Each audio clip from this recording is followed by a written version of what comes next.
What if I told you that everything you're building right now, your career, your projects, your relationships, your reputation, is eventually going to disappear? Nothing you do will last. This is one of the most uncomfortable truths about life, but it's also one of the most freeing. Today, we're going to dive deep into this idea through 16 powerful lessons from great Western and Eastern philosophers. Get ready to question everything you think matters and discover how to live with more intensity and peace once you accept that nothing is permanent. Imagine for a second that you're building a sandcastle by the ocean. You spend hours on it, shaping it carefully, building walls, adding windows, and even putting a little flag on top. It looks great. You feel proud. But all it takes is one big wave to knock the whole thing down. It's not your fault. It's just the nature of sand and water. Heraclitus of Ephesus, one of the deepest thinkers of ancient Greece, understood this more than 2,500 years ago. In his fragments, he left us one of the most powerful ideas in Western philosophy. You can never step into the same river twice. For him, the river isn't just an example. It's a metaphor for reality itself. What seems stable, the water you see flowing by, is actually in constant motion. The moment you put your foot in the river, the water that touched you is already gone. The river you see now is not the same one from a second ago. Everything flows. Everything changes. Everything dissolves. When we apply this to our modern lives, it hits hard. Think about everything you've been doing. The years you've poured into your career. The projects you dreamed up and worked on. The goals you fought so hard to achieve. The relationships you've built.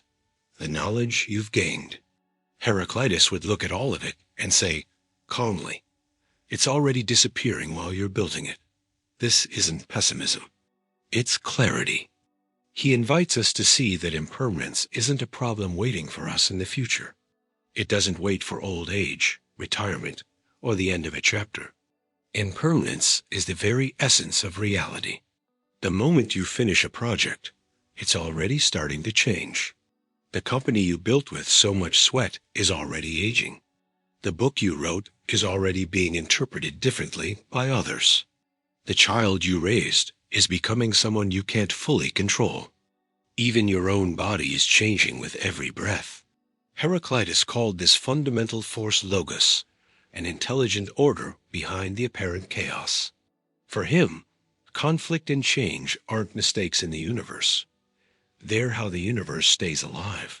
Day and night, life and death, creation and destruction are two sides of the same coin.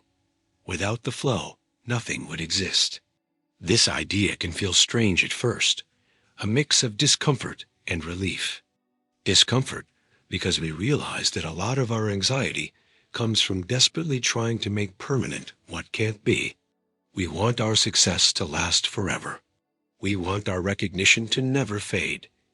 We want the people we love to never change.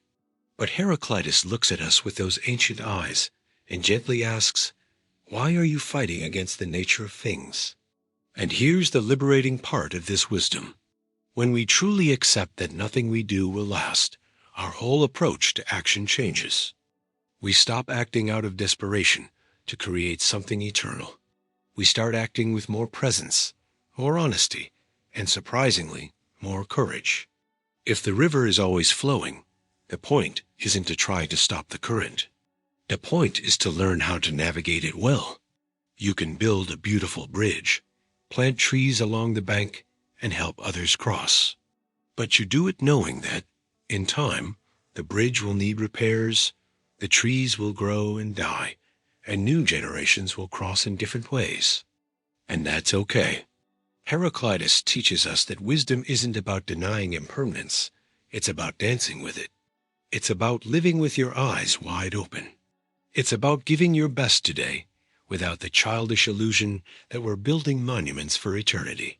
Think about your own life. How many times have you been too hard on yourself, suffered too much, or felt frustrated because things didn't turn out exactly as you imagined? What if some of that pain came from secretly expecting your efforts to create something unchanging? When we let go of that expectation, a new space opens up inside us, a space to create with more lightness, to work with more focus, to love more deeply, precisely because we know the moment is unique. Heraclitus River doesn't invite discouragement. It invites humility and a genuine commitment to the present. Because if nothing lasts, then every action, every conversation, every effort becomes more valuable, not less. What is temporary deserves more attention, not less. In the end, Heraclitus offers us a mature way of looking at life. He doesn't promise that your achievements will be eternal. He offers something rarer and more real. If you embrace the flow instead of fighting it, you can live with a freedom and intensity that most people never experience. Because understanding that nothing you do lasts isn't the end of motivation. It's the beginning of a purer, more human, and deeper motivation. Buddha noticed something most of us take years to admit. Suffering doesn't mainly come from loss itself, but from our fierce resistance to accepting that loss is inevitable. In the Dhammapada, one of the clearest collections of his teachings, he states directly that the root of dukkha, that deep existential suffering, is attachment. It's not the end of things that hurts us the most, but the way we hold on to them as if they could last forever. Imagine someone who built a successful career. Years of hard work, sacrifices, and late nights. When success finally arrives, there's a sweet feeling of "I made it." But over time, things change. The market shifts, the company changes direction, the body gets older, and new generations show up with different skills. What felt solid starts slipping away. The pain that comes in that moment doesn't just come from the external change. It comes from the clenched hand that refuses to let go. Buddha called this tanha, thirst, an endless craving. This thirst shows up in subtle ways. Attachment to the image we built of ourselves, attachment to the results of our work, attachment to other people's approval, even attachment to the idea that we deserve something permanent. The more we identify with these temporary things, the more we create fertile ground for suffering. Because everything that arises naturally also passes. That's the law of impermanence, or anicca, one of the central pillars of his teaching. What makes this insight so powerful is its surgical precision. Buddha wasn't saying you shouldn't act, create, or love. He was saying the problem is in how we relate to what we create. When you finish a big project and cling to the expectation that it will define your life forever, you plant the seed for future disappointment. When you build your whole identity around your job role, I'm the founder, I'm the expert, I'm the provider, you're tying your happiness to something time will eventually dissolve. We see this clearly and painfully today. People who spend decades building a reputation on social media suffer deeply when the algorithm changes or the audience moves on. Entrepreneurs who put their entire identity into one company feel a huge emptiness when the business has to be sold or changes. Parents who define themselves only by raising their kids face a crisis when the kids grow up and follow their own path. The suffering isn't in the natural end of these cycles. It's in how tightly we cling to them. Buddha offered a radically simple but extremely difficult solution. Practice non-attachment. This doesn't mean becoming indifferent or stopping caring. For him, non-attachment is a smart way to love and act. It's giving your best without demanding that the outcome obeys your desire for permanence. It's investing all your energy in the present, knowing the future doesn't belong to you. This perspective changes everything. When you start to understand that your achievements are like flowers, beautiful and fragrant, but meant to wither, you begin to treat them with more gratitude and less anxiety. You work with excellence, but without the suffocating pressure of needing that work to be your immortality. You love people deeply, but without trying to freeze the relationship in its best moment. You create, build, and contribute, but you keep your hands open. The path Buddha taught includes carefully observing your own mind. He encouraged people to meditate on how attachment appears. That tightness in your chest when something you value is about to change. That irritation when things don't go as planned. That deep sadness when you lose something you thought was yours. By observing these inner movements without judgment, you create space, and in that space, real freedom becomes possible. Accepting that nothing lasts doesn't mean falling into nihilism or discouragement.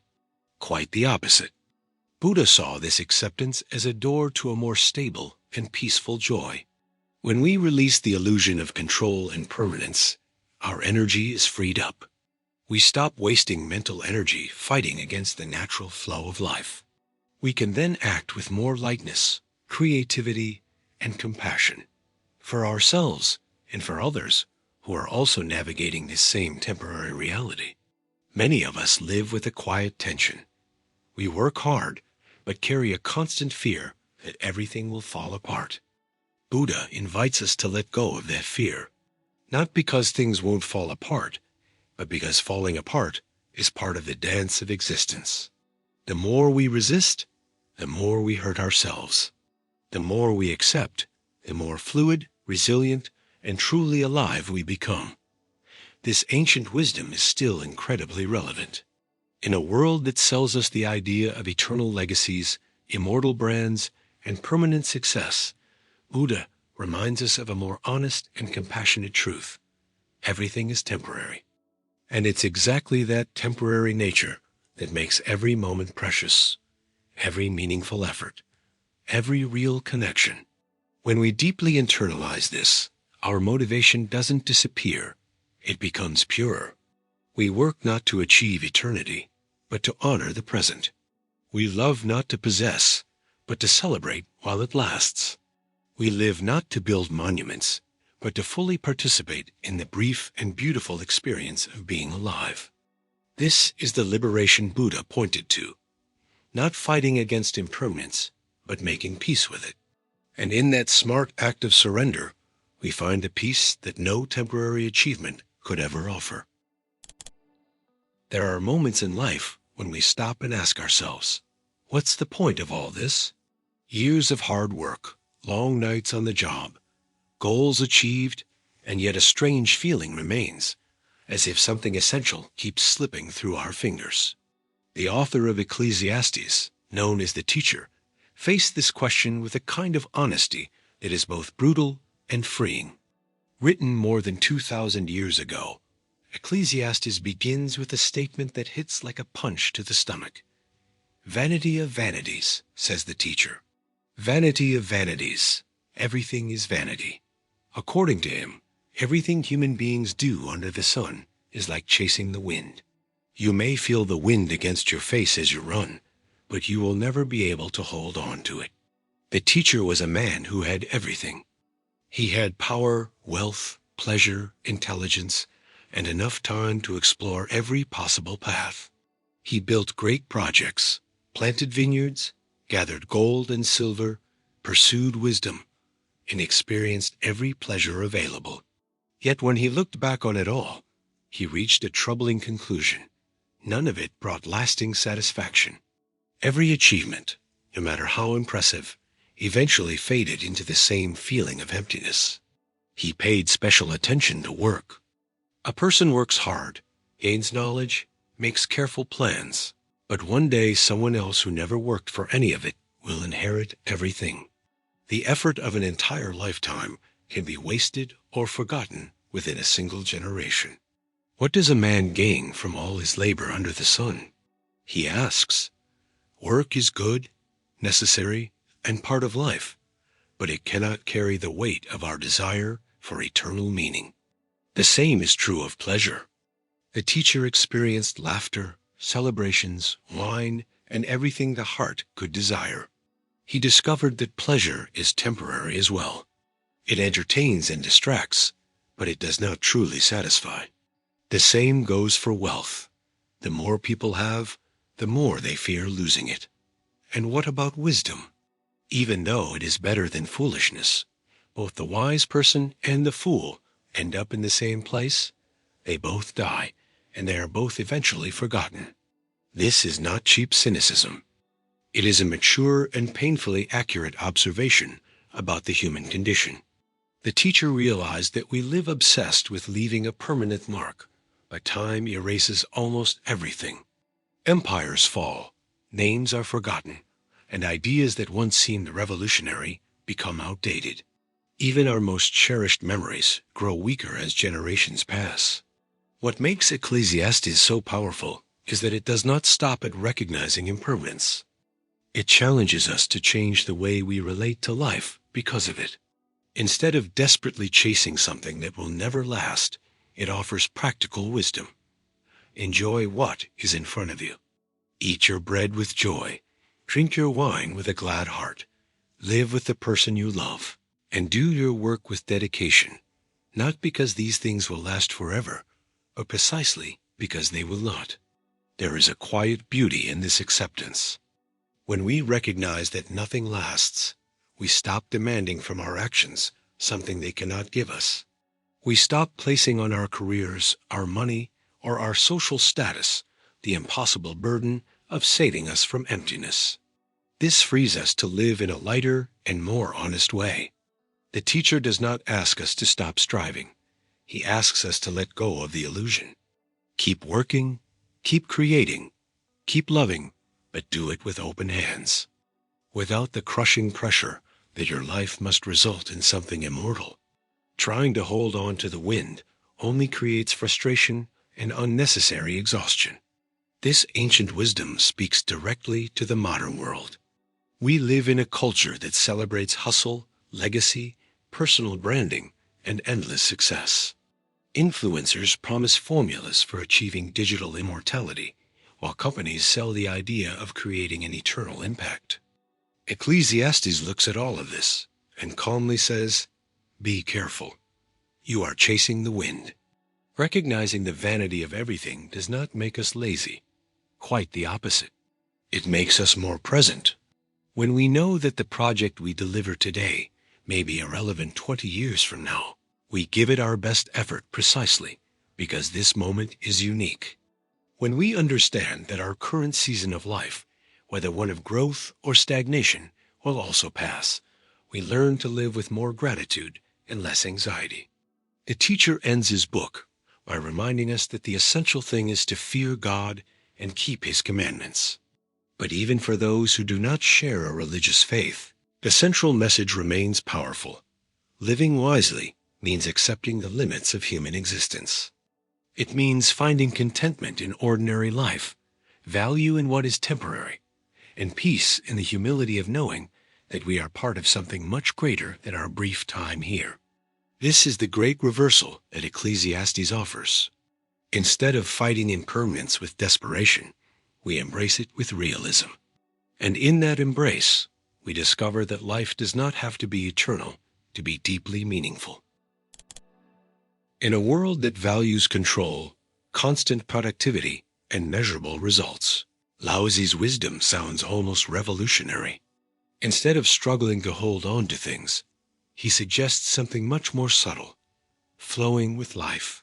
In the Tao Te Ching, Laozi introduces the concept of Wu Wei, which does not mean doing nothing.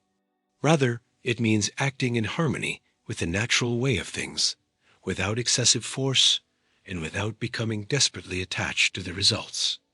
Laozi viewed the world as a great river.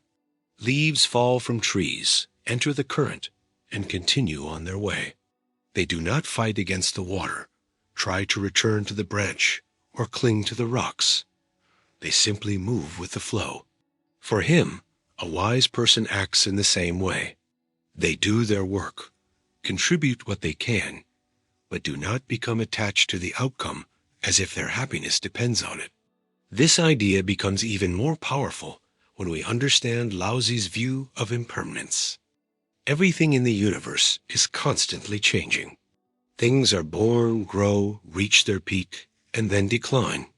Trying to freeze any moment or achievement goes against the Tao, the fundamental force that guides reality. When we try to force permanence, we create disharmony. We create inner tension, frustration, and often unnecessary suffering. Think about someone who builds a business with complete dedication.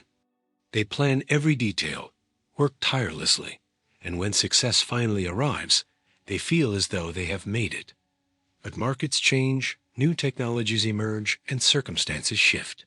If that person follows Laozi's teaching of Wu Wei, they continue working with excellence, adapting with flexibility, without allowing the need to keep everything exactly as it was to steal their peace of mind. The wise person does not stop rowing, but rows in harmony with the current instead of fighting against it. Wu Wei is, above all, an intelligent form of freedom. By letting go of attachment to the final result, you create space to act with greater creativity and presence. Many of us live exhausted because we carry two burdens at once: the effort of taking action and the anxiety that our efforts must produce something lasting. Laozi suggests dropping the second burden. Do what needs to be done with excellence, but leave the rest to the natural flow of existence. This approach completely changes the way we relate to work and achievement. Instead of seeing every project as a ladder leading to a permanent level of success, we begin to see it as part of a larger movement. A well-executed action today may produce results tomorrow, or it may not. It may be recognized, or it may go unnoticed. What matters is not the final destination of the leaf, but the quality of its movement as it floats along the stream. Laozi uses several simple images from everyday life to explain this idea. Water, for example, is the ultimate symbol of the Tao. It is soft, yet capable of wearing down the hardest rock over time. It does not force, compete, or seek attention. It simply follows its path. The wise person acts like water, flexible, persistent, and free from the need to dominate. When we apply this to modern life, we discover that many of our greatest frustrations come from rigidity. We want people to remain the way they used to be, projects to follow our exact plans, and recognition to arrive right on schedule. That rigidity is the opposite of the Tao. Accepting the flow does not mean becoming passive. It means developing discernment. You still plant seeds, care for the soil, and water them with attention. But you do not become obsessed with the belief that you can control whether the plant will grow tall and strong or produce fruit for decades. Some seeds bloom quickly. Others take longer. Some never sprout at all. All of them are part of the same cycle. This wisdom brings deep relief. Many people carry a silent pressure. If I can't make this last forever, then it was all for nothing. Laozi dissolves that pressure. He shows that the value of an action lies in the action itself when it is done with integrity and alignment. The result may come or it may not. It may change form. It may disappear over time. None of that reduces the meaning of what you did.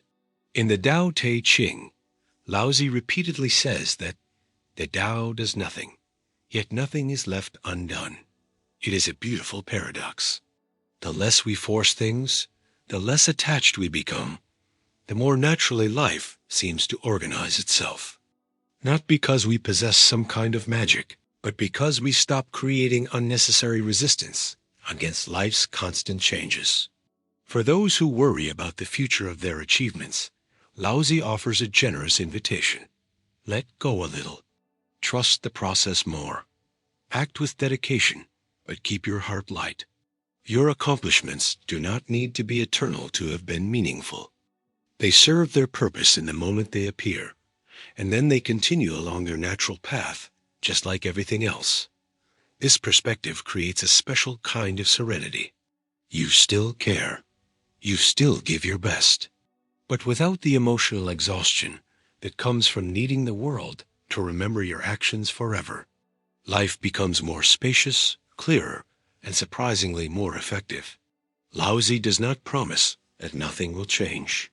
He teaches us how to dance with change instead of waging war against it.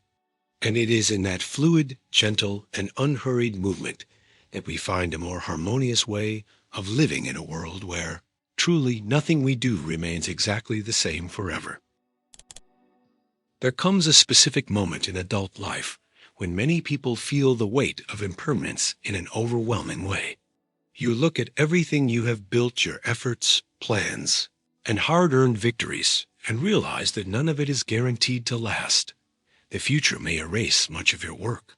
Albert Camus faced this reality head-on and turned it into one of the most honest and courageous philosophies of the 20th century.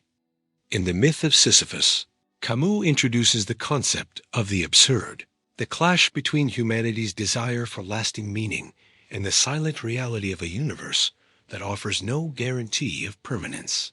Life is absurd not because it lacks value, but because everything we build will, at some level, be undone by time.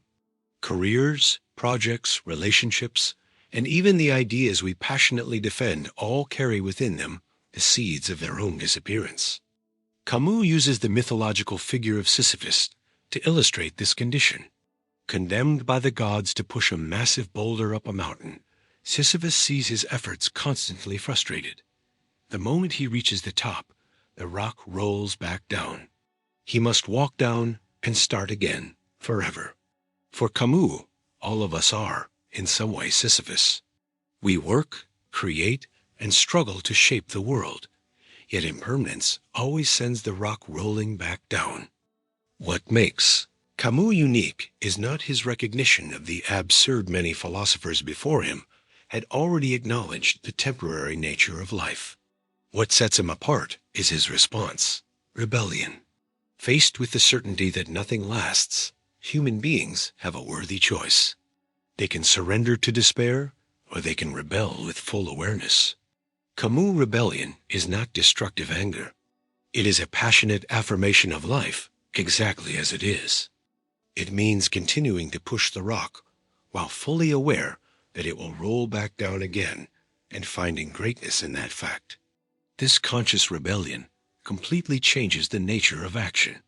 Once you accept that your projects may never leave a permanent mark, your motivation becomes purer. You stop working in search of immortality and begin working to honor the act of creating itself. There is a deep dignity in giving your best, while knowing that the outcome is never guaranteed. It is like loving someone fully, while knowing that time or death will one day separate you. Or writing a book, while knowing it may be forgotten within a few decades. Greatness is not found in where the rock ends up, but in the way you push it. Camus rejects both physical suicide and philosophical suicide. The act of jumping into beliefs that deny the absurd in exchange for comfort. He asks us to look directly into the void and still say yes to life. This affirmation is not naive. It is tragic and radiant at the same time. Knowing that nothing you do will last, and still getting up every morning to build, connect, create, and struggle. That is, for Camus, the most human act possible. In today's world, this message feels especially relevant. We live under constant pressure to build legacies, create personal brands, and maintain flawless resumes. Digital culture reinforces the illusion that we can create something that will stand the test of time. Camus reminds us that this pursuit is, in many ways, an escape. True courage lies in creating without that illusion. It means throwing yourself fully into your projects without the desperate need to make them immortal. There is a strange beauty in this perspective. When we let go of the demand for permanence, the present moment gains weight and color. Every moment of effort becomes more meaningful because it is unique. Every conversation, every creation, every small step forward takes on value that does not depend on some distant future. You push the rock not because you expect to reach a final summit, but because pushing the rock is itself a way of living fully. Camus invites us to imagine Sisyphus happy, not because the rock has finally stayed at the top, but because he has transformed his punishment into conscious rebellion. He understands the absurd, yet he walks back down the mountain with determination, ready to begin again. This happiness is not lighthearted or naive. It is a mature happiness, earned through direct confrontation with impermanence. This rebellion frees us from two dangerous traps: paralyzing cynicism and unrealistic optimism. We do not become bitter because everything passes, nor do we fool ourselves into thinking we can escape impermanence. Instead, we stand in the middle clear-eyed and passionate. We continue creating, loving, and striving with greater integrity, precisely because we know that time is limited. At its core, Camus offers one of the noblest answers to the question that runs throughout this discussion. If nothing we do will last, why keep going? Because the act of continuing consciously, courageously, and passionately is itself the meaning.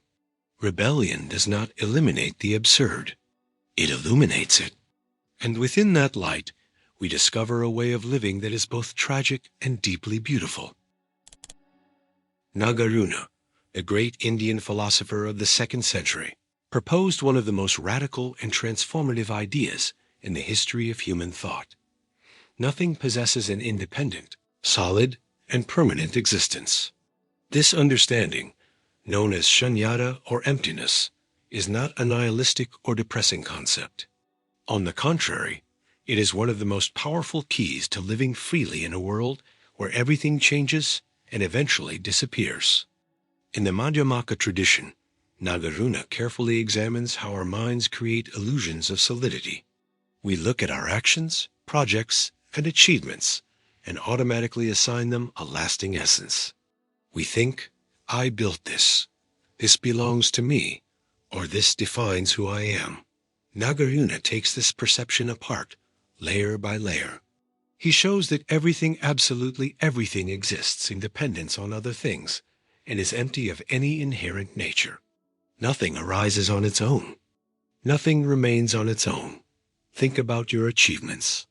You may have spent years building something meaningful: a business, a healthy body, a deep relationship, or specialized knowledge. The moment you look at the result, your mind tends to solidify it, as if it has an independent and permanent existence. But Nagarjuna invites us to look more honestly.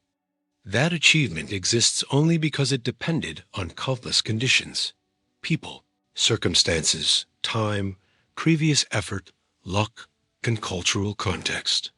And all of those conditions are constantly changing. When any of them changes, the thing you built also changes or eventually dissolves. Emptiness even applies to the person who achieves those things.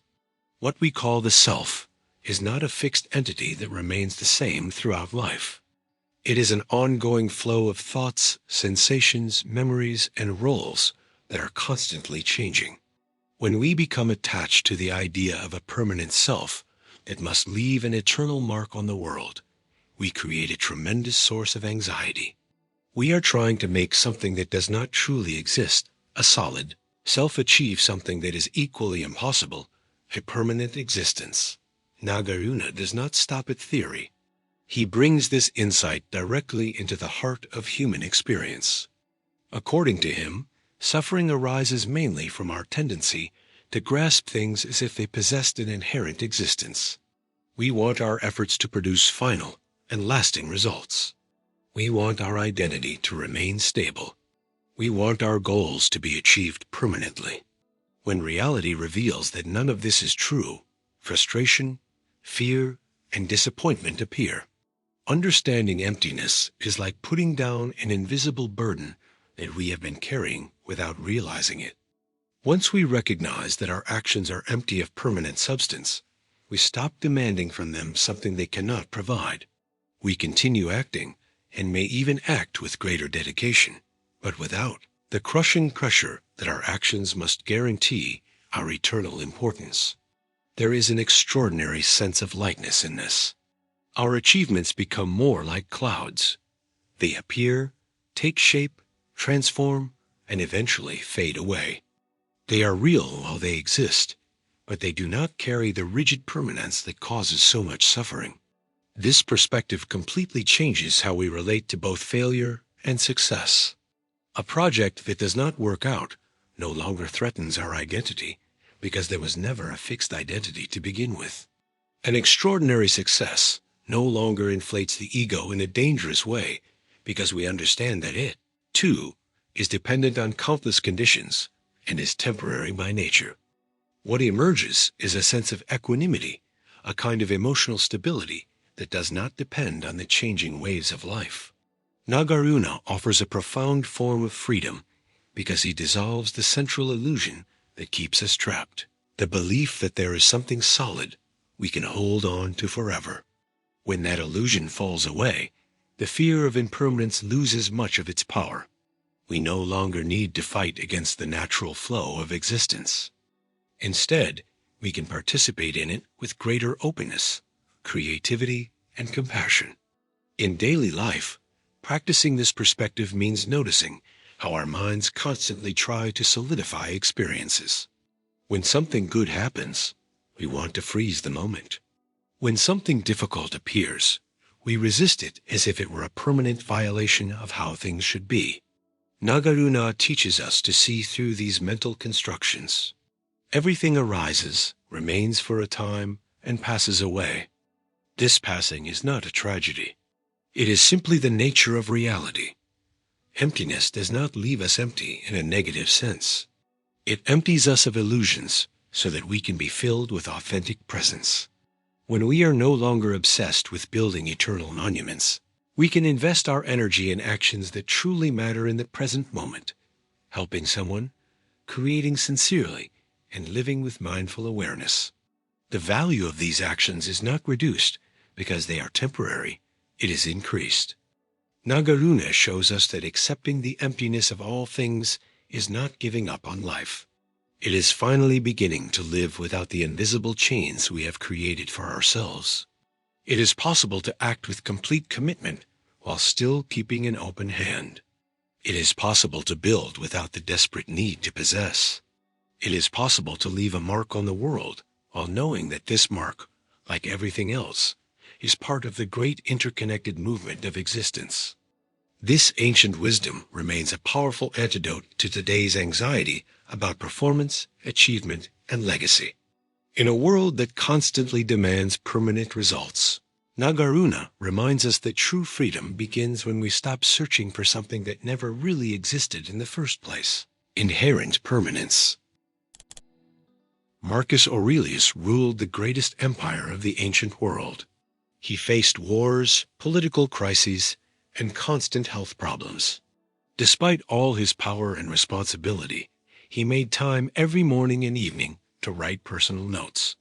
In those writings, which we now know as meditations, the Roman emperor repeatedly returned to one hard truth: everything comes to an end.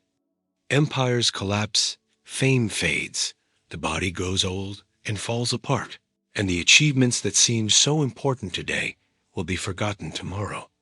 He did not do this out of pessimism. He did it as a form of discipline. For Marcus Aurelius, remembering death was not a morbid exercise, but a practical tool for living better. He deliberately imagined how his body, which now commanded armies, would one day become dust. He thought about how the statues built in his honor would eventually be torn down or forgotten. He reflected on how the great accomplishments of those who came before him had already been reduced to little more than stories. This sharp awareness of impermanence served as a powerful filter, helping him separate what truly mattered from what was merely a passing illusion. In Meditations, he writes direct and powerful lines such as, "Spend little time on external things. The time you have left is short, and also, soon you will have forgotten everything, and soon everyone will have forgotten you." These reflections did not paralyze the emperor. Quite the opposite, they motivated him. By recognizing that nothing external would survive the passage of time, he focused his energy on the only area he considered secure: the practice of virtue in the present moment. Justice, courage, self-discipline, and wisdom became his highest priorities, not because they were eternal, but because they were the only things completely under his control, regardless of what fate might bring. This approach is deeply practical. Marcus Aurelius knew that an emperor lives surrounded by flattery, power, and endless distractions. Without a constant reminder of mortality, it would be easy to lose himself in the illusion of lasting greatness.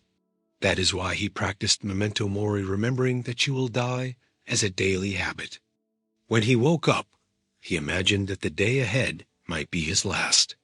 This helped him make better decisions, treat people more fairly, and avoid being carried away by anger or excessive ambition. If everything will eventually disappear, why waste energy on things that do not contribute to a meaningful and honorable life? He applied this mindset especially to work and achievement.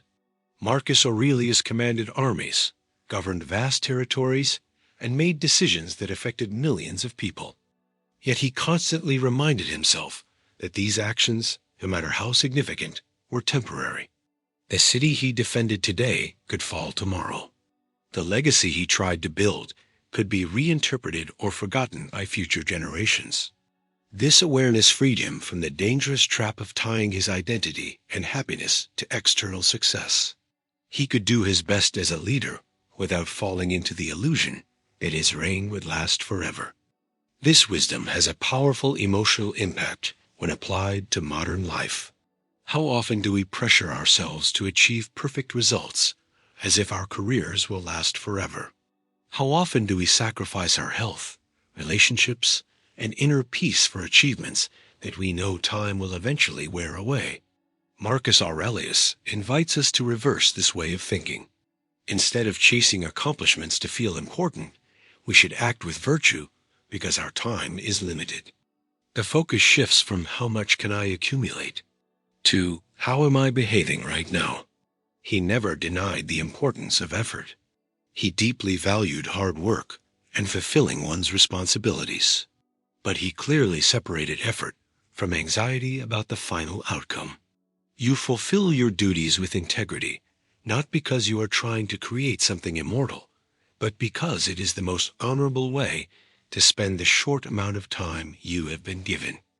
This distinction brings a profound sense of relief. The pressure decreases, and motivation becomes more internal and stable. Marcus Aurelius saw impermanence as a strict but generous teacher. It teaches humility to the powerful and courage to ordinary people. It teaches that the present moment is the only time we truly possess. The past is gone. The future does not belong to us. All that remains are our choices and actions here and now. That is why he continually returned to the same question: what can I control at this very moment? The answer almost always pointed back to his own conduct, patience, kindness, and clarity of mind.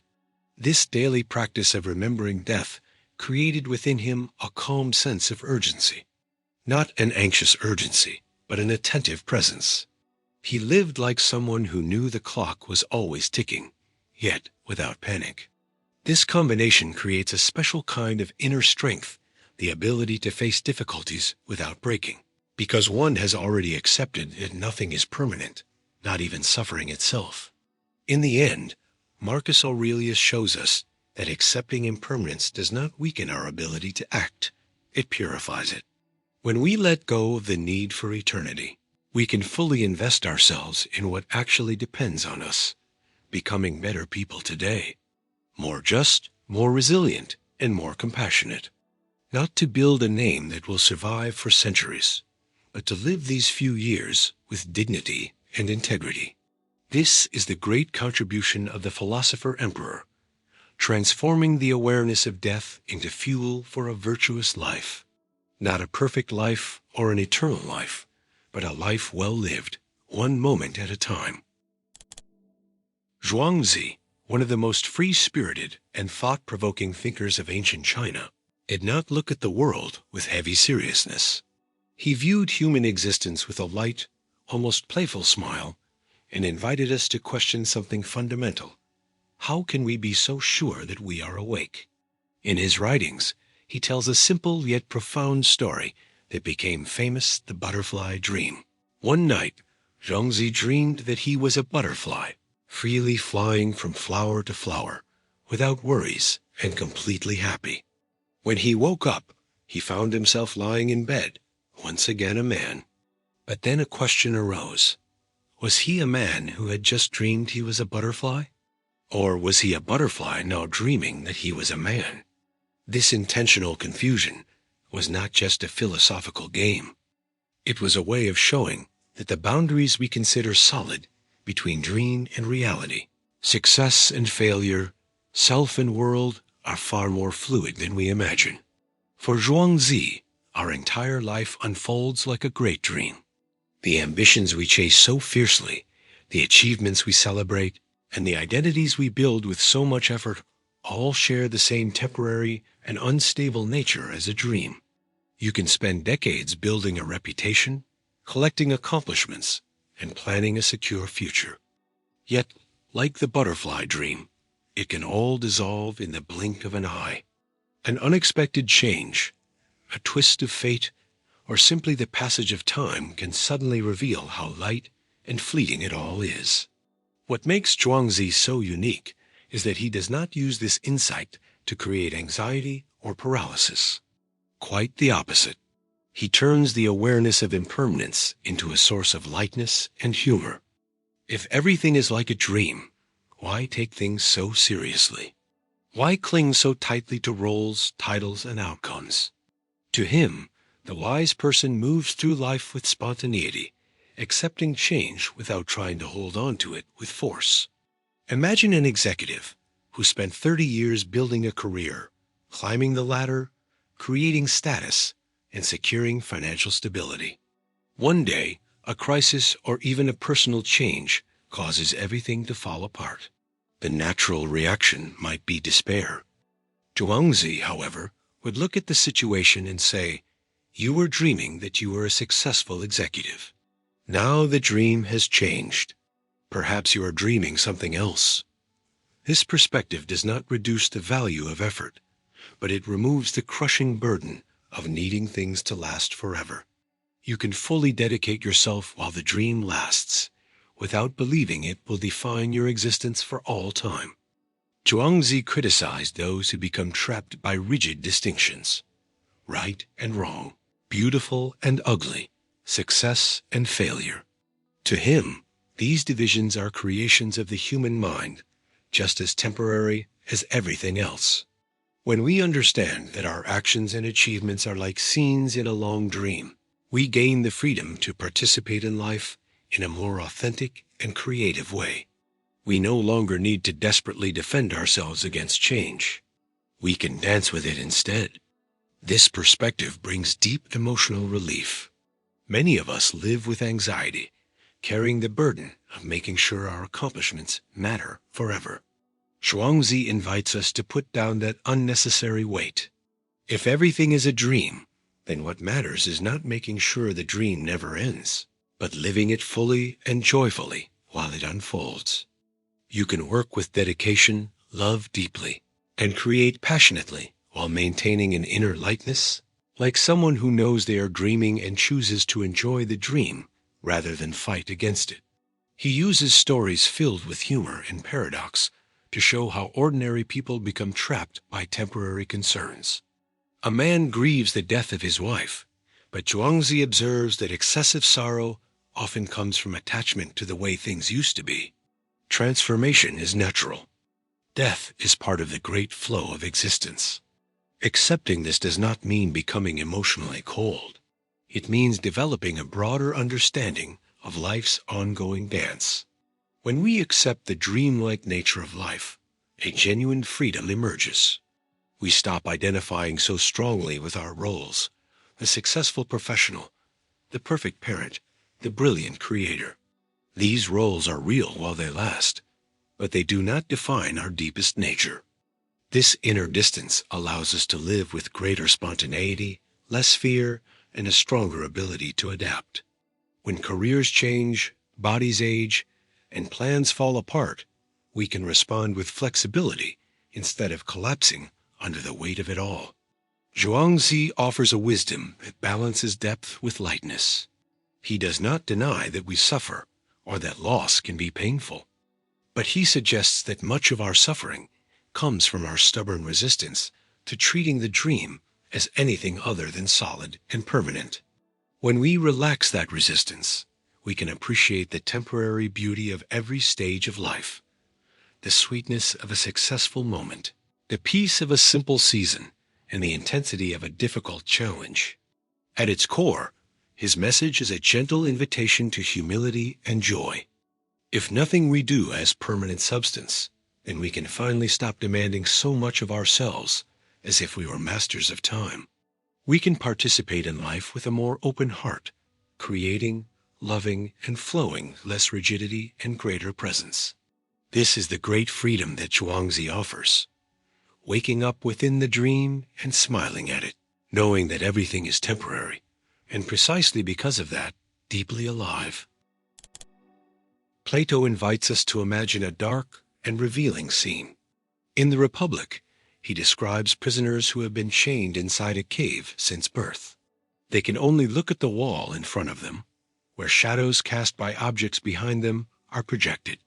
To these prisoners, the shadows are the only reality that exists. Success, failure, glory, pain, everything is reduced to those moving shapes on the stone wall. One day, a prisoner is set free. He turns around, sees the fire that creates the shadows, and then leaves the cave, stepping into the real world under the light of the sun.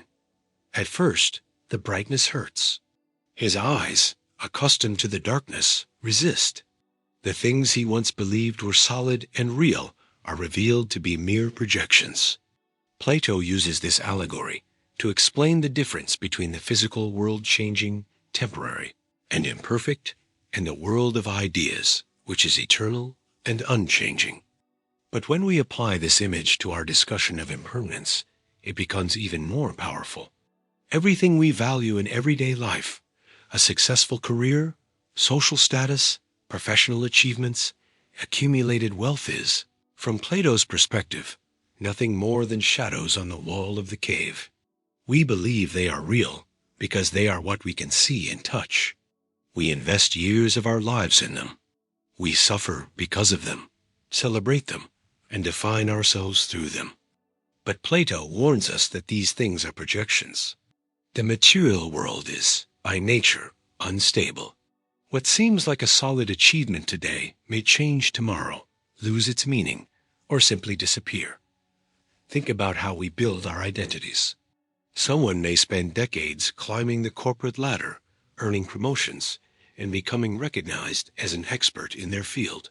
To that person, this status feels concrete, almost permanent. Yet Plato would say it is only a shadow.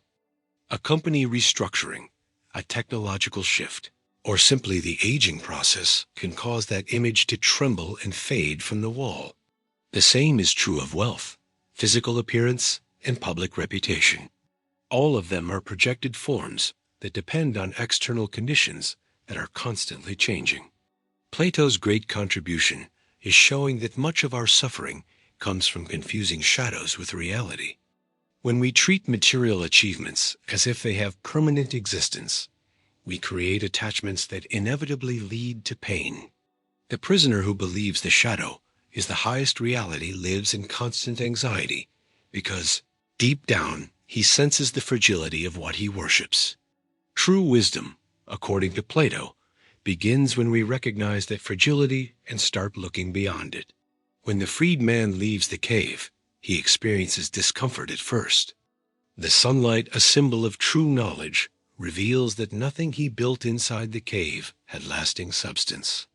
This realization can create a sense of loss. After all, he devoted so much time to those shadows. But that loss is also a form of liberation. Once he understands that the visible world is temporary, he stops demanding something impossible from his actions.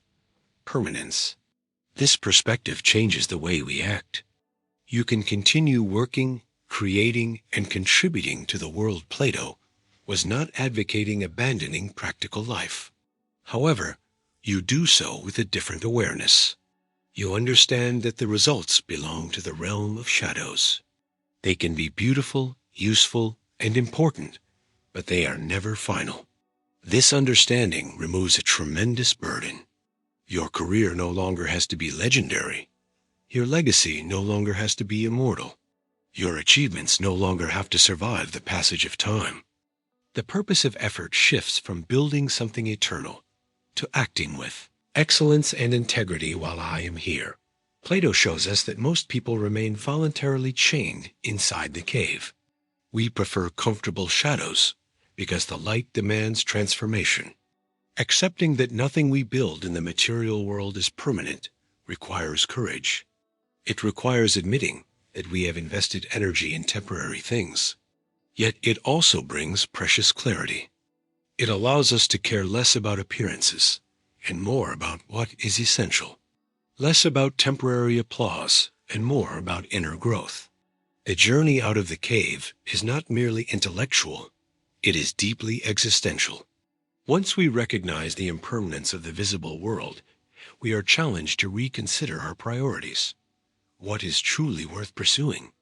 Plato pointed toward ideals such as truth, justice, and beauty values that transcend the constant flow of material change. Even if we do not follow his metaphysical beliefs exactly, the lesson remains powerful. When we stop treating shadows as eternal realities, we gain the freedom to live more lightly and authentically. This wisdom is especially relevant today. We live in a modern cave built from screens, success metrics, constant comparisons, and pressure to create digital legacies. Plato asks us, how long will we keep confusing shadows with reality? How long will we continue suffering over things that, by their very nature, cannot last? The prisoner who returns to the cave to tell others what he has seen is usually rejected. People prefer the familiarity of the shadows. Yet Plato encourages us to continue anyway. Recognizing impermanence does not make us cold or detached. It makes us more compassionate toward those who are still chained and more at peace with the inevitable changes of life. At its core, the allegory of the cave offers a message of hope within impermanence. Although nothing we build in the material world is permanent, the act of seeking truth, growing in awareness, and living with integrity carries a different kind of light. It brings us closer to something that exists beyond the shadows. In the middle of a battlefield, just before a devastating war is about to begin, Arjuna breaks down. He lowers his bow, overwhelmed by doubt and sorrow. Seeing his relatives, teachers, and friends on the opposing side makes him question the meaning of everything. It is in this moment of deep crisis that Krishna, his friend and guide, offers one of the most practical and transformative teachings in the Indian tradition, karma yoga. In the Bhagavad Gita, Krishna does not comfort Arjuna by promising certain victory or eternal rewards. Instead, he teaches him something more difficult and more liberating. Perform your duty with complete excellence, but let go of the results. Act with full dedication, but do not become attached to success or failure, as if they determine your worth or your peace of mind. According to Krishna, the world is cyclical, ever-changing, and temporary. Everything arises, exists for a time, and then dissolves to make room for new forms. Worrying excessively about the lasting outcome of our actions is therefore an unnecessary source of suffering. This lesson is revolutionary because it does not ask us to stop acting. Krishna does not suggest escape or passivity. He invites Arjuna and all of us to throw ourselves fully into action while keeping our hands open. You give your best effort on the battlefield of life, whether it is professional, personal, or family-related, but you do not carry the anxiety of controlling what comes afterward. The results belong to the larger cycle of existence, not to your personal control. Krishna explains that attachment to results comes from an illusion, the belief that we are the sole creators and owners of the consequences of our actions. In reality, countless factors influence the outcome: timing, circumstances, the actions of others, and forces beyond our control. When we forget this and become overly attached to the idea of the self that must succeed, we create inner tension. Every project becomes a source of anxiety. What if it doesn't work out? What if everything I built disappears? These worries steal the joy and clarity of the present moment. Karma Yoga offers a radical shift in perspective. You continue planting, caring, working, and striving, but you release the demand that the harvest must look exactly as you imagined or last forever. This does not reduce responsibility. In fact, it improves the quality of your actions. When you are not obsessed with future outcomes, you can focus more fully on what you are doing right now. Your energy becomes cleaner, more focused, and less contaminated by fear or excessive ambition. Think about someone who spends years creating something meaningful, a business, a work of art, or a family. If that person is trapped by attachment, every obstacle becomes a personal threat. Every sign of decline brings despair. Krishna would say, "Do what must be done, because it is your dharma, your role, and your responsibility. But do not identify so strongly with the final fate of what you have created. The world moves in cycles. What is rising today may decline tomorrow. What looks like failure today may become something unexpected tomorrow." Accepting this natural movement brings peace of mind. This wisdom is especially powerful because it balances effort and surrender. Krishna does not ask for laziness. He asks for integrity in action and humility toward the outcome. You act as though everything depends on you, but you accept the result as though nothing depends entirely on you. This attitude creates emotional resilience. Failures do not destroy your identity. Successes do not inflate your ego in dangerous ways. Both are seen as part of a larger flow.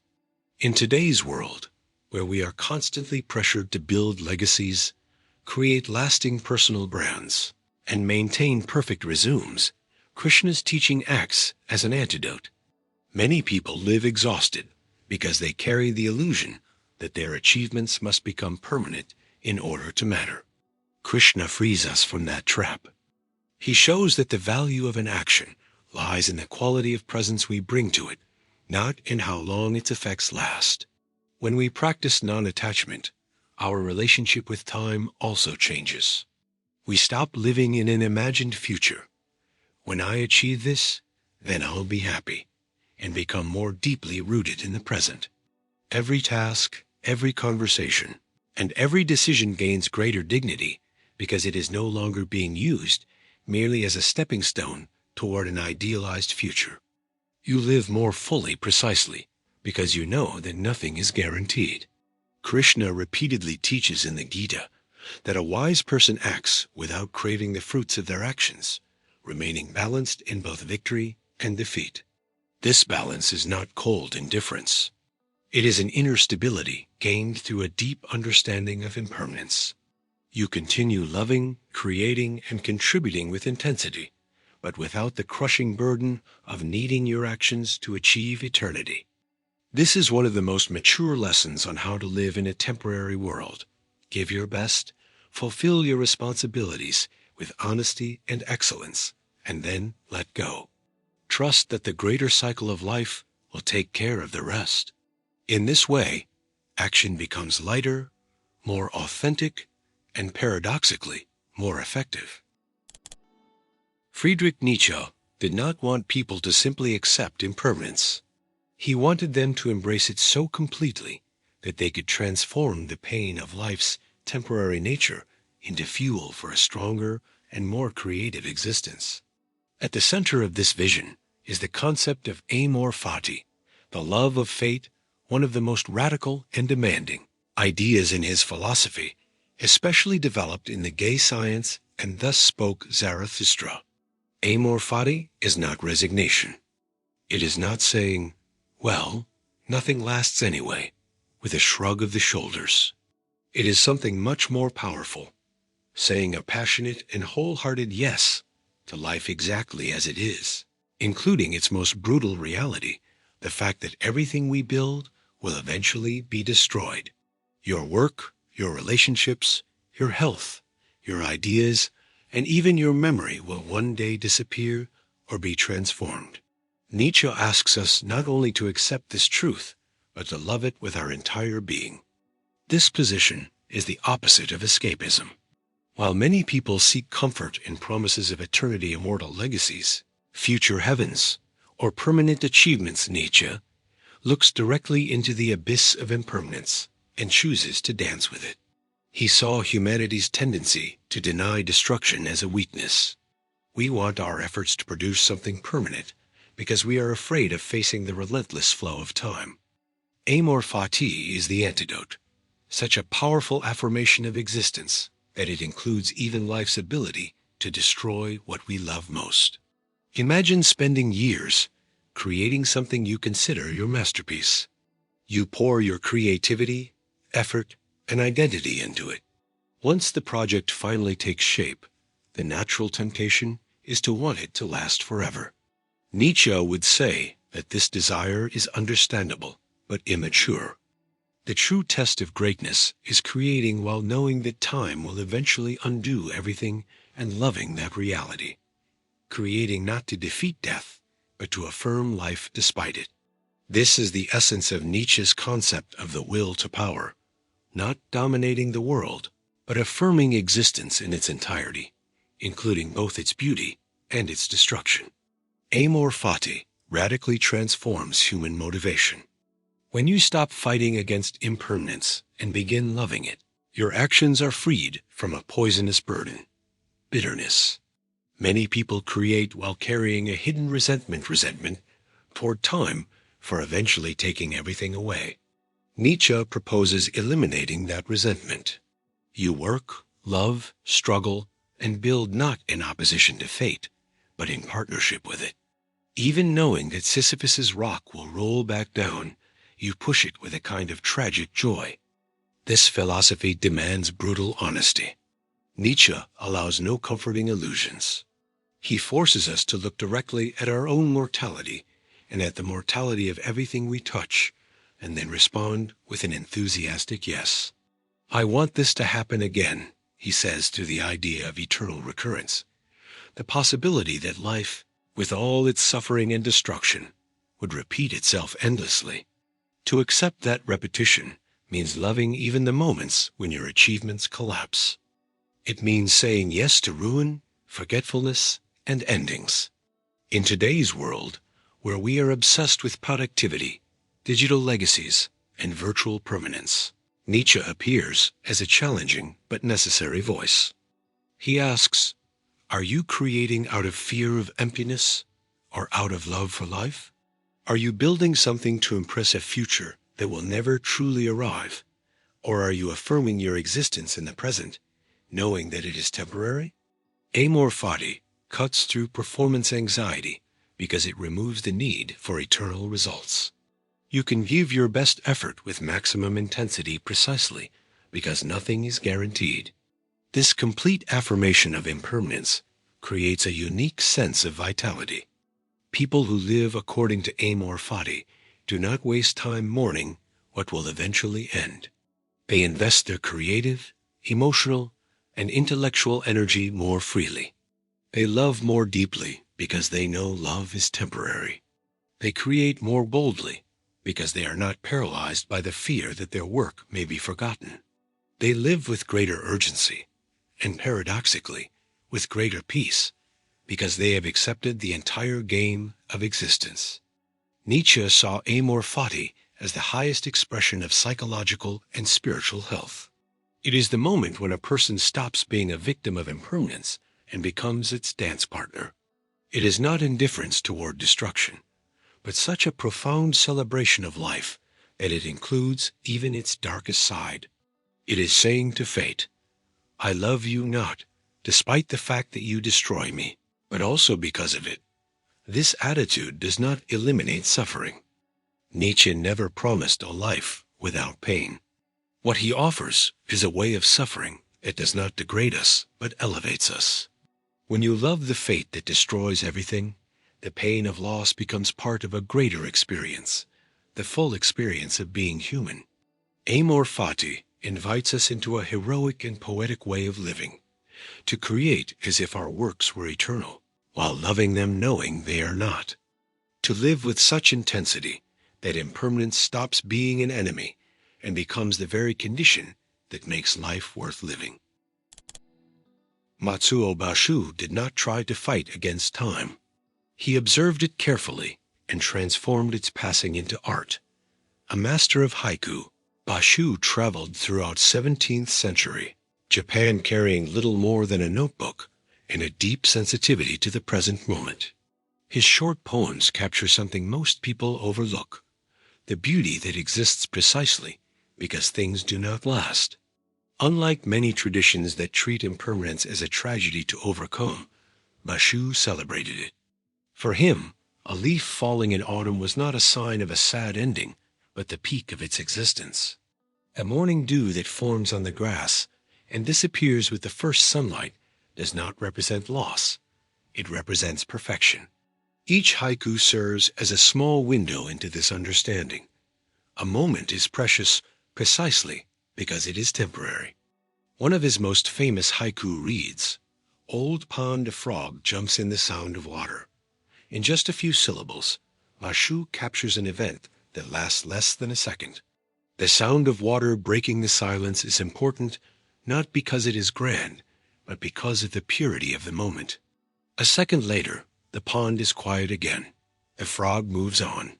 Everything returns to the way it was, yet that moment existed with complete intensity. Accepting this fleeting nature allows the observer to be fully present without being distracted by the past or the future. Basho taught that true poetry emerges when the mind lets go of the need for permanence. When we stop demanding that things last forever, we can see the subtle beauty and wonder that each moment offers. A cherry blossom is more beautiful because its petals fall after only a few days. A traveler passing through a misty mountain feels a deeper emotion because they know the fog will soon disappear. Impermanence does not take away meaning, it deepens it. This sensitivity is rooted in the Japanese aesthetic known as mano no aware, the gentle awareness of the temporary nature of all things. Basho brought this idea to its highest expression. Instead of creating complex theories about emptiness, he showed through simple images how life becomes richer when we embrace its temporary nature. A haiku does not try to make a moment immortal. It simply witnesses it with respect and then lets it go. In everyday life, this perspective changes the way we experience the world. Imagine walking down an ordinary street and noticing the reflection in a puddle that will soon evaporate under the sun. Instead of ignoring it, you pause for a few seconds and appreciate the delicate beauty of something that will never appear in exactly the same way again.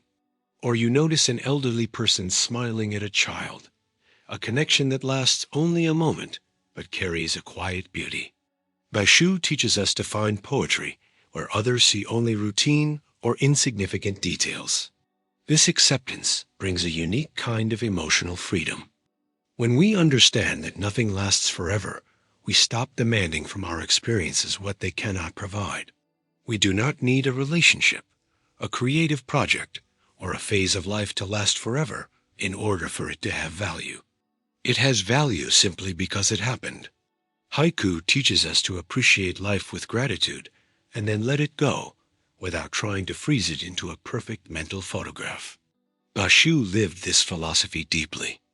Although he was recognized as a great poet, he often left behind comfort and fame to travel difficult roads, sleeping in temples or simple huts. He understood that true art comes from direct contact with impermanence. The more he exposed himself to the constant flow of life-changing seasons, people met and left behind, landscapes constantly shifting, the deeper his ability became to capture the essence of things. His haiku function as small exercises in presence. They invite us to quiet the mental noise and focus on what is happening right now. The wind moving through pine trees, the smell of rain in the air, the silence after a bird's song. Each of these moments is unique and can never be repeated exactly. When we recognize this, we develop a gentler and less anxious relationship with life. In today's world, where everything is recorded, shared, and stored, Basho's lesson is more relevant than ever. We are used to trying to preserve experiences through photos and videos, as if we could hold on to time itself. Bashu reminds us that this effort can sometimes distance us from real beauty. True depth comes from experiencing a moment while knowing it will pass, and loving it even more because of that. Accepting the fleeting nature of life does not make us cold or detached. Quite the opposite. It makes us more sensitive, more attentive, and more capable of finding meaning in small things. A warm cup of tea on a cold day, the brief smile of a stranger, the end of a season, everything becomes poetic material when viewed through Bashu's eyes. His final message is both gentle and powerful. Life does not need to be eternal to be extraordinary. It is extraordinary because it is brief, constantly changing, and filled with moments that appear and disappear like morning dew in the sunlight. When we learn to see this truth not as a loss, but as an invitation, each day opens itself to endless poetic possibilities. Martin Heidegger confronts us with an uncomfortable challenge. Most of us live as if we were immortal. In Being and Time, he argues that ignoring our mortality is not just a comforting illusion. It is one of the main ways we remain trapped in a superficial way of living. His concept of being toward death, Sein am Tod, does not refer only to the final moment of life, but to the ongoing awareness that our existence is limited, fragile, and destined to end. Only when we fully accept this truth can we live authentically. Heidegger observes that in everyday life, we easily fall into what he calls the they, das Man. We live according to collective expectations. We do what people do, think what people think, and pursue success because that's what you're supposed to do. In this way of living, we build careers, accumulate achievements, and create identities as if we had all the time in the world. We make long-term plans and become attached to status and results as though they could protect us from life's temporary nature. Yet this way of living is inauthentic. It is a subtle escape from our true condition. Awareness of impermanence acts as a wake-up call. When we truly realize that nothing we build is guaranteed to last, that our bodies will weaken, our projects will fade, and the people we love will leave or change something inside us shifts. Heidegger calls this feeling anxiety or existential anguish. It is not ordinary fear, but a deep uneasiness that pulls us out of our automatic routines. In that state, we recognize that we have been thrown into the world, that we are finite, and that our existence is an open possibility that will one day come to a definite end. For Heidegger, this realization is not paralyzing. On the contrary, it is liberating. Those who ignore death often live in distraction, chasing status, entertainment, and endless activities that help them forget the passing of time. Those who embrace being toward death gain a rare kind of freedom. They stop living to meet the expectations of the anonymous crowd and begin choosing their own path. Their actions take on existential weight. You no longer work only to climb a career ladder or gain recognition. You act because you are aware of your finite life and are consciously deciding what to do with the time you have left. Heidegger clearly distinguishes between two ways of living. In the inauthentic mode, we treat our achievements as if they were solid and permanent. We believe our position, wealth, or reputation can provide lasting stability. When impermanence reveals itself through a layoff, an illness, or an unexpected change, the ground seems to disappear beneath our feet. In the authentic mode, however, we understand from the beginning that nothing is guaranteed. This awareness does not create hopelessness. It creates urgency and clarity. You invest more deeply in relationships, work, and creativity precisely because you know your time is limited. The greatness of this philosophy lies in how it transforms impermanence from an enemy into an ally. Instead of fighting against the fact that nothing lasts forever, Heidegger suggests using that truth as a compass. Being toward death pulls us out of everyday distractions and brings us back to the possibility of living with purpose and determination. You stop postponing what truly matters. You stop following scripts written by others.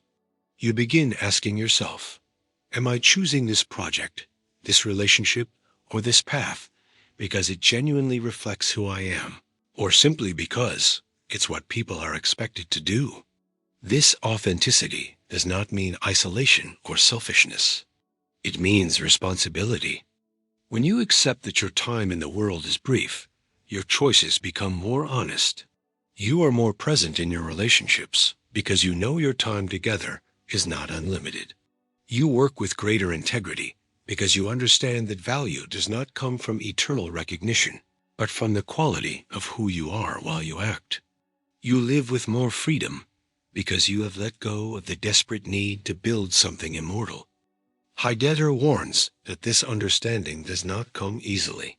Society constantly pulls us back toward the anonymous world of the they, offering distractions, goals, and comparisons that help us forget our mortality. That is why authenticity requires repeated moments of commitment. It is a call that must be heard again and again. Every time you encounter impermanence, through the loss of someone you love, the end of a stage in life, or simply the awareness of aging, you are given another opportunity to respond more deeply.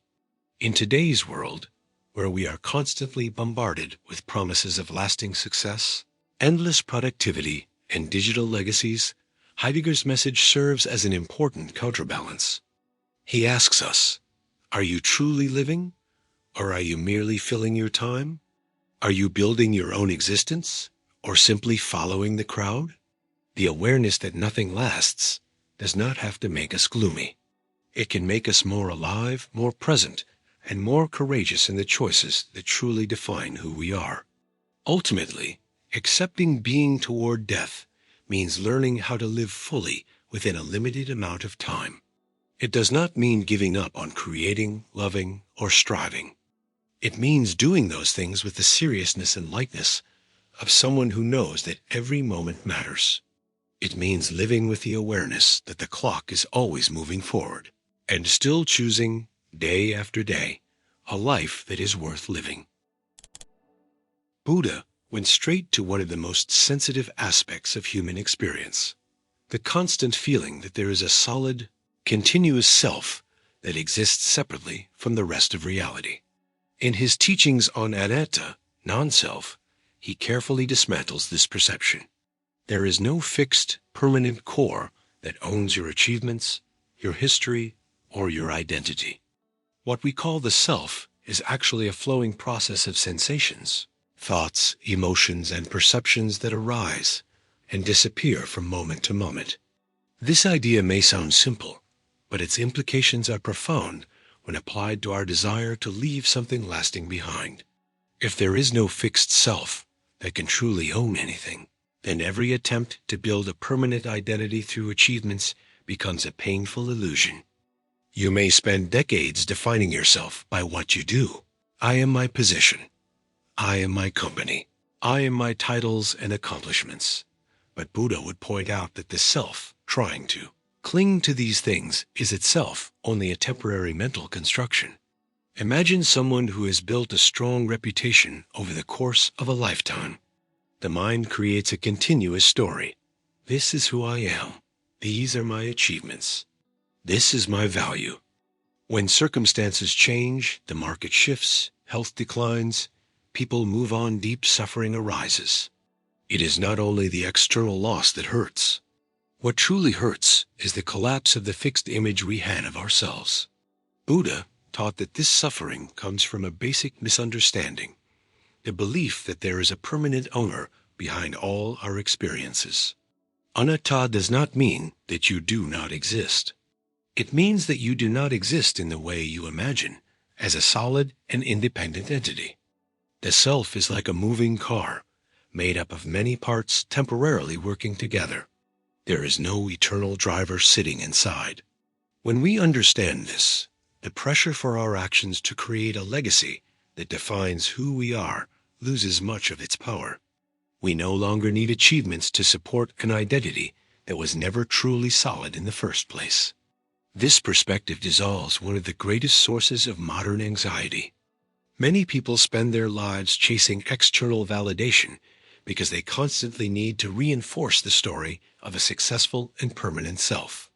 Every promotion, every like, every form of recognition becomes another brick in the construction of this imagined identity. When Buddha speaks about anatta, he offers a radical kind of freedom. You can stop carrying the burden of having to be someone forever. You can act, create, and contribute without the desperate need for those actions to prove or sustain an eternal identity. The practice of observing non-self is simple, yet deeply transformative. Buddha encouraged people to carefully examine their own experience. This thought, is it really mine? This emotion, is it me? This body, is it me? When we investigate honestly, we discover that everything arises because of conditions and disappears when those conditions change. There is nothing solid to hold on to. This ongoing observation weakens our attachment to reputation, status, and even our personal history. The past stops being a prison because there is no fixed self that needs to defend it. When we let go of the illusion of a permanent self, our relationship with work and achievement becomes lighter. You still do what needs to be done, but without the emotional burden of believing it must define or save an eternal identity. A unique kind of freedom appears. You can give your best effort without the tension of needing the outcome to prove your worth as a person. Actions become purer and less driven by the need for self-validation.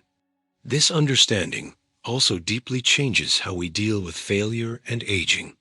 If there is no fixed self that is failing, then failure loses much of its destructive power. If there is no fixed self that is aging, then the passage of time becomes less threatening. Everything is a process. Everything is flowing.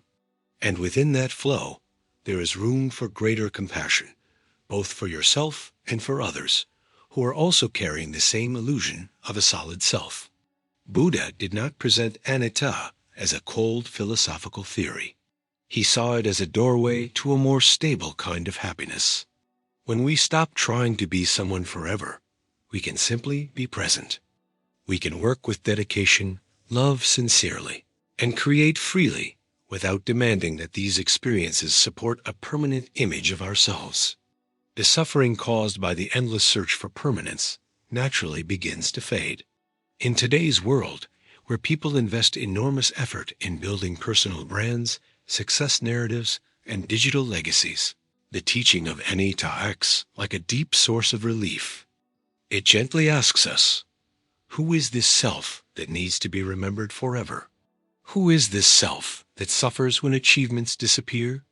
As we loosen our identification with that idea, we discover a quieter and more peaceful inner space. Understanding that there is no permanent self does not make us empty in a negative sense. On the contrary, it empties us of illusions so that we can be filled with presence. It allows us to participate in life more openly, without the constant burden of building and defending a fortress of identity that time will inevitably dissolve. Time does not wait. It slips away quietly, like sand through your fingers, while we plan for a future that may never come. Horace, the Roman poet of the 1st century BC, captured this truth with elegant and direct urgency. In one of his most famous odes, he coined the phrase that has endured for centuries: carpe diem, seize the day. Not as an invitation to reckless pleasure-seeking, but as a serious call to live fully in the present, knowing that tomorrow is uncertain and that nothing we build escapes the effects of time. Horace saw human life as brief and precious. He noticed how people spend too much energy trying to secure a perfect future, accumulating wealth, status, and plans, while the days they are living right now pass unnoticed. For him, impermanence was not just a distant philosophical idea. It was a concrete reality. The seasons change, the body ages, opportunities appear and disappear. Anyone who lives trapped in the illusion of complete control over the future loses the only time they truly have, the present moment. Horace's idea of carpe diem carries practical wisdom. He does not suggest abandoning responsibilities or long-term goals. Instead, he suggests not placing all of your energy and sense of purpose into something that may be swept away by the unpredictability of life. You can plan, build, and invest, but you should do so while keeping your feet firmly planted in today. Enjoy conversations, appreciate work done well, and take pleasure in a shared meal or a quiet moment. Tomorrow may bring changes that no strategy can predict. This mindset requires a shift in focus. Instead of always living in the future, when I achieve that, then I'll really live. Horace pulls us back into the present. Time moves quickly, and with it go the colors, flavors, and unique emotions of every stage of life. Youth fades. Health changes. The people we love grow older. If we postpone living fully for too long, we risk reaching the end with the painful feeling that we let our most important days slip away. Horace wrote with a tone that was both light and serious. He understood that life's shortness does not have to create panic. It can create awareness. Seizing the day means being present enough to notice what life is offering right now. A sunset, a genuine friendship, the satisfaction of doing something well, even if it seems small. It also means accepting that our biggest projects and achievements are vulnerable. A career built through years of effort can be interrupted by circumstances beyond our control. A carefully planned legacy can be reinterpreted or forgotten. Faced with this reality, the wise person does not freeze. Instead, they become more present in the moment they are living. In today's world, this message feels more relevant than ever. We live in a culture that glorifies the future. 5-year goals, retirement plans, and personal brands built for posterity. Many people sacrifice the quality of the present in exchange for a future that promises greater security or meaning. Horace would remind us that this future is only a possibility, not a guarantee. The only day that truly belongs to us is today. That is why ambition must be balanced with presence. You can work hard toward future goals, but you cannot allow that dedication to steal the richness of the present moment. Carpe diem also changes the way we relate to failure and change. When we accept that nothing lasts forever, the pressure that everything must succeed permanently begins to fade. A project that did not achieve the desired result is not the end of everything. It was a day lived with effort and purpose. A difficult season is not an eternal sentence. It is a day that will also pass. This perspective builds resilience. It allows us to face uncertainty with greater courage because we learn to make the most of what is available right now. Horace did not ignore life's hardships. He lived through turbulent times marked by wars and political instability. Yet he chose to celebrate the importance of living with dignity and conscious enjoyment. Seizing the day is not about escaping reality. It is about facing it with open eyes and a willing heart. It means working with dedication, loving deeply, and resting with gratitude, knowing that each of these actions has value in itself, regardless of what comes afterward. This wisdom invites us to live more sensitively, to pay attention to the small victories of the day, to celebrate progress, no matter how small, to cultivate relationships with greater presence, to do our work with more care and less anxiety about the final outcome. Because time truly does slip away, and the more we let it pass without noticing its beauty, the more we may later realize how much we missed. Horace offers a rare balance: ambition without illusion, effort without desperation, pleasure without guilt. He reminds us that the shortness of life is not a curse, but an urgent invitation to live more fully. Not tomorrow, not when everything is perfect, but now on this day that will never come again in exactly the same way. Dogen Zenji, the founder of the Soto Zen school in 13th century Japan, proposed a practice that is both radical and deeply liberating: dying before you die. In the Shaba Genzo, his most important work, He insists that true freedom arises when we are able to experience the great death while still alive, complete letting go of the ego and the desperate need for anything we do to last forever. This death is neither physical nor depressing. It is the inner dissolution of the illusion that there is a separate self that must build, possess, and preserve lasting achievements. As long as we cling to the idea that our actions must create a permanent legacy, we remain trapped. Trapped by anxiety, comparison, and the fear of becoming irrelevant. Dogen saw this prison clearly and offered a direct path out of it. Let the deep desire for permanence die while you are still breathing. For Dogen, Zen practice is not about collecting spiritual experiences or achieving inner accomplishments. It is about sitting in Zazen with complete commitment, moment by moment, without trying to hold on to anything. When a practitioner lets go of identification with the ego that wants to be somebody important, leave a mark, or be remembered, a subtle yet profound transformation takes place. A vast inner space appears, where actions flow naturally without the constant burden of needing to last. Imagine an artist who has devoted an entire life to their work, while secretly hoping it will outlive them. Or a parent who defines themselves almost entirely by the role of provider and teacher, fearing the day their children no longer need them. As long as the ego remains in control, every possibility of change or loss creates resistance and suffering. Dogen taught that it is possible to die to these identities before life takes them away from us. In doing so, a person does not lose their love for art or for their children. They simply stop depending on those things to feel that their life has value. According to Dogen, the great death reveals that the present moment is complete in itself. It does not need the future to justify its existence. When we let go of the illusion that our actions must endure, we can finally immerse ourselves in them completely. You work not to build an eternal empire, but because the act of working with full presence is already complete. You love not to guarantee a connection forever, but because loving deeply right now is enough. You create not to be remembered, but because creating is a natural expression of life itself. This death while living brings a freedom that Dogen described as both lightness and clarity. Without the burden of maintaining a permanent image of yourself, the mind becomes more flexible, more compassionate, and more creative. The fear of impermanence loses its power because you have already died to the need to resist it.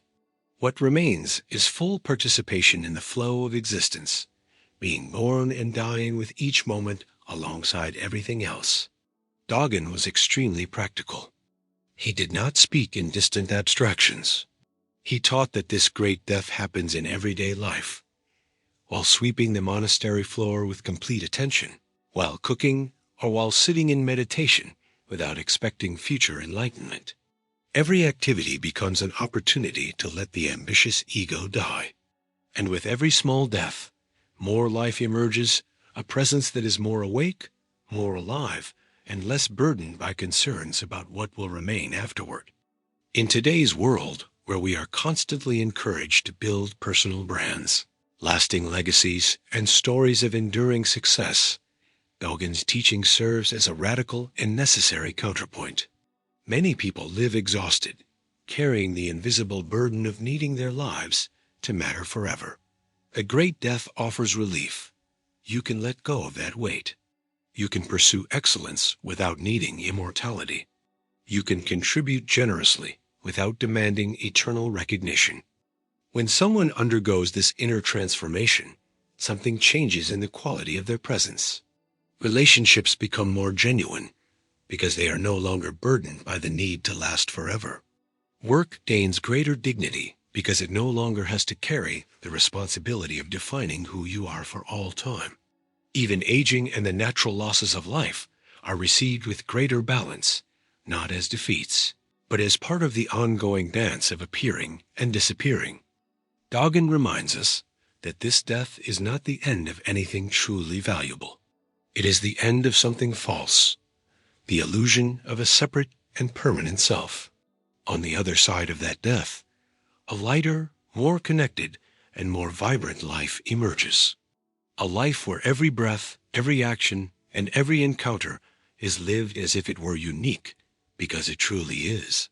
Doggen's final wisdom is both beautiful and paradoxical. The more you die to the desire for permanence, the more alive you become. The more you let go of the need for things to last, the more deeply you can participate in the present moment. This is the freedom he pointed toward, not freedom from impermanence, but freedom within it. I want to sincerely thank you for staying with me until the end. Thank you for giving your time and attention to these deep reflections. This kind of content only has meaning because people like you are willing to think about life in an honest and courageous way. If this video touched you in any way, I'd kindly ask you to leave a like. It really helps this content reach more people. Let me know in the comments, which of these 16 thinkers had the biggest impact on you and why? I love reading your thoughts, and I always try to reply. If you're not subscribed yet, click the subscribe button and turn on notifications so you don't miss future videos. We have a lot more content about philosophy applied to real life coming soon. And if this video resonated with you, share it with someone who could also benefit from reflecting on the value of life's temporary things. Thank you once again for your company. Stay here on the channel, keep seeking wisdom, and above all, make the most of today, because it's the only day we truly have. A big thank you, and I'll see you in the next video.